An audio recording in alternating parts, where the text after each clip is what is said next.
doubt yourself. Everyone has done it. But the most successful people tend to doubt themselves less. They have learnt to overcome the doubt monster. So what exactly is the doubt monster? I'm not so sure, so let's go ask some of my friends.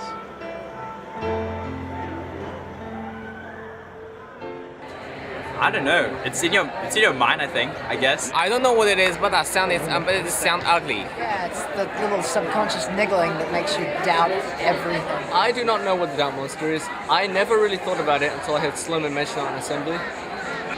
Creation dreamt up Mr. Sloman in his dreams, I guess. His fear and fire in the darkest spaces of hell. The doubt monster is the little bear that Mr. Sloman talks about. Hold up! The little bear that Mr. Sloman talks about? Does Mansfield actually know what the doubt monster is? I think not. Oh, well, we better go ask Mr. Sloman then. The doubt monster exists in all of us. It's that little voice that we all have that's in the back of our mind that creates negative thought patterns that get in the way of our capacity to achieve and become who we are truly capable of becoming.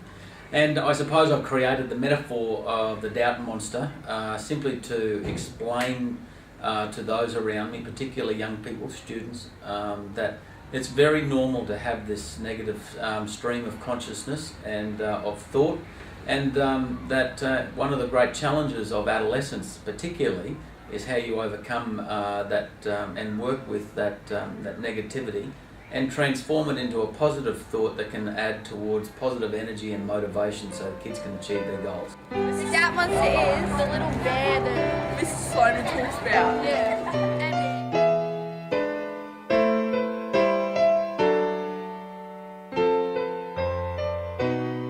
I get affected by doubt probably because I'm one of the only B girls in Brisbane, so the whole time I'm competing against guys, and it's always, am I good enough to go against them? Do I remember my set? The stuff I've been working on, is it good enough to throw in this competition? Things like that.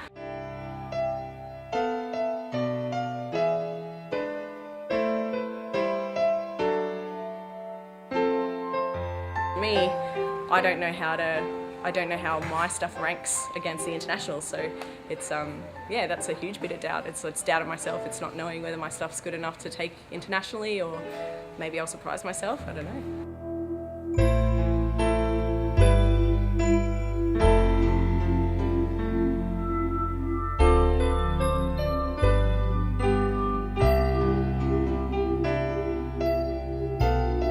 I think high-performing athletes are better at putting aside the downsides of failure. For example, tennis player.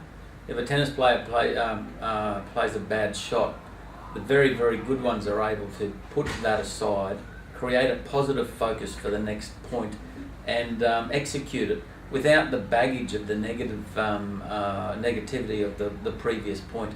So I think that sports people, particularly good ones, are better at dealing with it and bouncing back from it.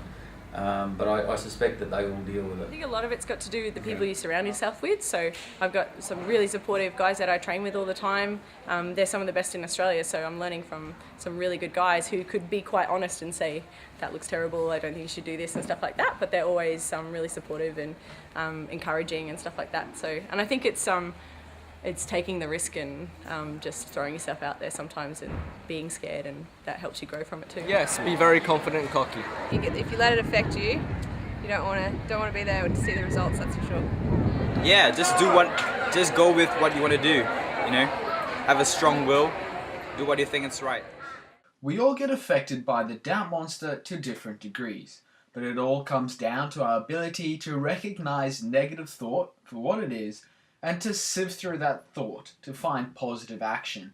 And that positive action really does define our ability to be effective in whatever we choose.